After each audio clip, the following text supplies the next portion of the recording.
Laziness doesn't exist. For some reason, being lazy is one of the worst things people can be according to society. Whether it's academic failure, addiction, homelessness, any and all social ill in a neoliberal society is explained by laziness. But the way we talk about laziness is less of a description of human behavior than it is a label we use to judge people's moral character and ultimately inform our notions of human worth. In his book Laziness Does Not Exist, author and psychologist Devin Price writes about the laziness lie. That is, the idea that productivity determines a person's worth, that our needs and limitations are obstacles to be overcome, and that there is always more work that we should be doing. But in order to understand how we got to this point, we need to first examine the origins of our modern obsession with productivity, which lies, like the majority of Western traditions, in religion, particularly the infamous Protestant work ethic. Basically, when the Puritans first arrived to the United States in the 17th century, they brought with them the idea that if a person was a hard worker, it was a sign from God that they were chosen for salvation, and if they weren't, then it was a sign that they had already been damned. So of course, this meant that people who struggled weren't seen as deserving help or understanding, since their inability to succeed was seen as proof that they lacked God's favor.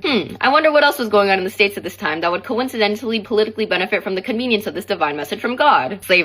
It's slavery. Colonial America was built on the labor of enslaved people, and while this made the colonies hella rich, the enslaved people obviously had nothing to gain from it. So what better motivation to get these people to work harder than to tell them that suffering was morally righteous and that they would be rewarded in heaven for being docile, agreeable, and most importantly, diligent. And it's also totally not a coincidence that enslavers feared leisure in the event that idle time would give them means to revolt. Throughout history, accusations of laziness have continuously redirected attention away from structural inequality and towards supposed deficiencies in marginalized populations. But evil doesn't disappear, it simply reinvents itself. And so we see the same idea present in our contemporary neoliberal system's idea of meritocracy. Modern culture is saturated with stories of successful self-made white guys that reinforce the idea that actually we can pull ourselves up by our own bootstraps, as long as the bootstraps are made of generational wealth. But this belief in meritocracy is not only misplaced, it's harmful. If we believe that people are homeless because they're lazy, then we don't need to address housing shortages or wealth disparity. If we believe that addiction is a result of a lack of discipline, then we don't need policy reform or mental health support. And this doesn't just affect how we view others. If you've ever felt pressure to put protein in something that God never intended to be proteinous, if you've ever felt shame for wasting your time, then you've experienced what philosopher Byung-Chul Han calls auto-exploitation. He writes that under neoliberalism, we willingly exploit ourselves without a master and thus become an absolute slave. We work 9 to 5s and then we spend our 5 to 9s trying to figure out how to optimize our leisure to yield maximum output. We take hobbies that bring us joy and then ruin them by trying to monetize or scale them. And most insidiously, this auto-exploitation makes it so that the exploited are not inclined to revolution so much as depression. Indeed, this neoliberal self undermines the possibility of collective resistance, as we direct our frustration inwards towards shame rather than outwards towards structural injustice. At the end of the day, rest is an essential part of being alive. It's yin and yang, bro. Seasons change, night falls. Leisure is integral to the human experience. People wonder why the birth rates are declining. Meanwhile, when the fuck are people finding the time to fuck if people are working all the time? Like, motherfuckers really gotta calculate if that pussy got a good ROI. And ultimately, it's not enough to simply advocate for working less. Instead, we need to question the assumption that human worth is tied to productivity in the first place. Your ability to exist shouldn't be contingent upon your ability to produce shareholder value.